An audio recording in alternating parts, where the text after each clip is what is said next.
When should baby be head down? Maybe you had an ultrasound that showed the baby had an arm or a bum that was head down, and you're wondering, when is my baby going to flip to be head down? Today we're going to go over this because I don't want you to worry one more second over this about when we most often see it and when maybe you should start to worry. Because in the United States, most providers will only deliver a baby that is head down vaginally. They will not deliver a baby that is bum down, just sitting in the womb. So let's talk about it.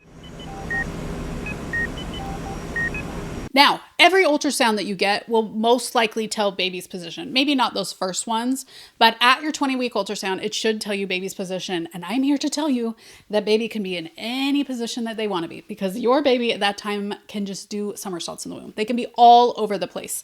That is the joy of being a tiny baby in a big pool of amniotic fluid. But as we descend into our third trimester, getting into our 30 plus weeks, things start to tighten up and maybe baby is not going to be able to flip all the way around. Side note, baby should still be moving enough. So if you don't know how to do kick counts, which is one of my big things, be sure and grab my kick count cheat sheet. I got to tell you, there are so many, even good providers out there that teach kick counts wrong. You want to be doing the most evidence-based way of doing them. And again, I'll link that down below for you guys to check out. So if it's not at 20 weeks, when should that baby be heading into head down? First off, why do babies head into head down? Well, the reality is that head down is the safest way for baby to deliver. Your baby's head has the ability to kind of cone as they're getting pushed into the birth canal.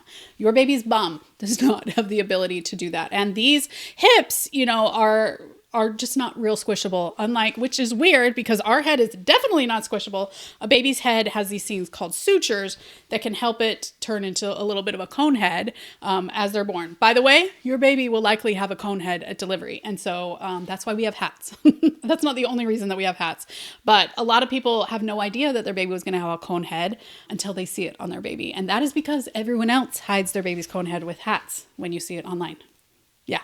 But that helps the baby to come out. And studies do show that babies come out better when they're head down. Plus, your baby, their head is like half of their body weight because you got the skull and the brain that's all fully formed in them. I mean, look at this baby. This is similar to a newborn.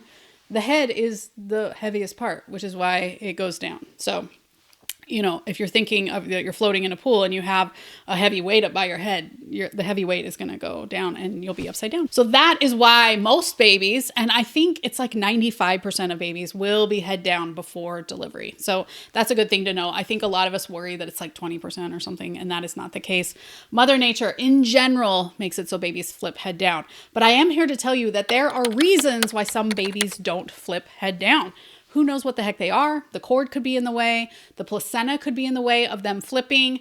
And if we force it, which I have a whole video on getting your baby to flip, it can be problematic. So that's something to think about as well. Sometimes when these babies don't flip on their own, there's a reason. But I'm also a huge fan of aversion. So decide what's right for you. Anyway, that whole video will give more information on that. But let's return back to the topic of when should your baby flip to head down.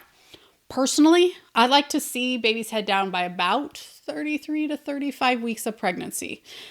If you are 33 weeks of pregnancy and your baby has not flipped, that doesn't mean that they're not going to flip. Now, I'm not saying that babies before 33 weeks of pregnancy, 95% of them are head down.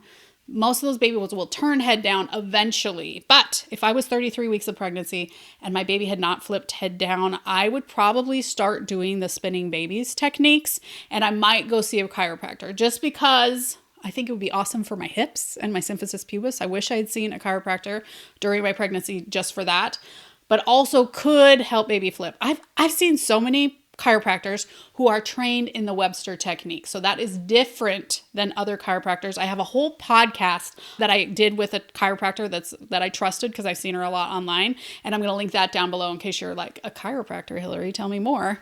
I've got that information for you on that podcast. If I was at 33 weeks, I would just think, should I go see a chiropractor? Or I would mention it to my chiropractor, although I would guess that they've done it with you. But that's when I would start to see one. Now, if you get closer to 35 weeks of pregnancy and baby still hasn't flipped, I would start doing the spinning babies techniques. I would start talking with my provider if they think I'm a good option for aversion, things like that. Again, these are not things that we're really going to be worried about till you get closer to delivery. A lot of those babies would flip naturally, But I think there's a lot of benefits to seeing a chiropractor in addition to probably getting your baby to flip, because having your baby head down at delivery has been proven to be the safest.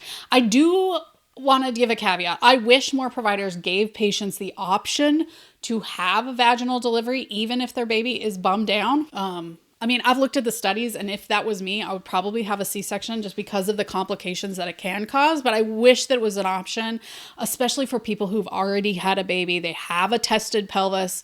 You know, they have lots of good things going for them. I think they should be able to get the option rather than providers just saying they can't do it. I wish that was a thing, but currently in most places, it's really difficult to find a provider who will do a breech delivery. And if it is your first baby and they are breech, I personally would 100% recommend for a C-section, just because you've never done it before. But if it was like my 7th baby and this one just happened to be breech, it would be a hard choice for me to make. But there's lots of worse things out there than a C-section too. A lot of people are very happy with their C-section. In fact, on my podcast, I had a friend of mine who told me towards the end of pregnancy that her baby was still breech, and it had been breech like the whole time. And I was like, oh my gosh, Rachel, I'm really sorry. And she said, why? I'm excited for a C-section. And she ended up having a great birth experience.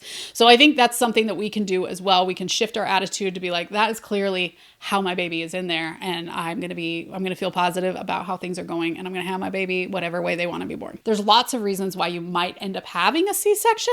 And the birth class that I recommend actually has a very short and informative C-section chapter that everyone should be doing. I'm going to link it down below. I also want to remind you guys that if baby is bummed down, it's not a reason to worry. This doesn't mean that baby's not progressing or developing in the right way. It just means for some reason they have not decided to do the somersault and flip head down. I know a lot of people are concerned that that shows something's wrong with baby, and that is not proven to be the case. And side note, just because your baby has been head down doesn't mean that they can flip, which is like the world's worst news. But it does sort of remind us that we do not have control over all of this. I actually have a whole video on that. I'm going to link it down below as well. I also want to remind you that there are a few different positions beyond just baby like lying in the pelvis with their bum like this. They can actually have a foot down there. Usually it's like crisscross applesauce there at the bottom. They can also have an arm down there, or they can be what is like transverse, where they're like out to the side. So it's not always breech. There can be different ways. When it's not directly like a bum down, when it's that transverse, those I've seen a lot better luck with the versions of getting babies to slip down into the pelvis versus if they are just lying there. Very comfortable in your pelvis. Looks like a little recliner, doesn't it? And if you're thinking, Hillary, I have no idea what position my baby is in, I actually have a whole video on how to tell that you guys should check out. I'll link it down below. And I do want to say that the studies are that most babies, the vast majority, flip down by 36 weeks of pregnancy. I just like to back it up a few weeks if I'm still noticing that they're not head down, to maybe take an intervention. Also, it may be biased by the fact that I really wish I'd seen a chiropractor for my very tired hips at the end of my last pregnancy. And if you want to look more into the studies, it's this all from a post on my website. I'll link it down below. Okay, so let's say you're 33 weeks of pregnancy. You're like, how do I get this baby to switch? I actually have a whole video on how you can get your baby to flip. I'm going to link it up above and down below. Thanks for joining us here on The Pregnancy Nurse, where we get you prepared, not scared, for your upcoming hospital birth.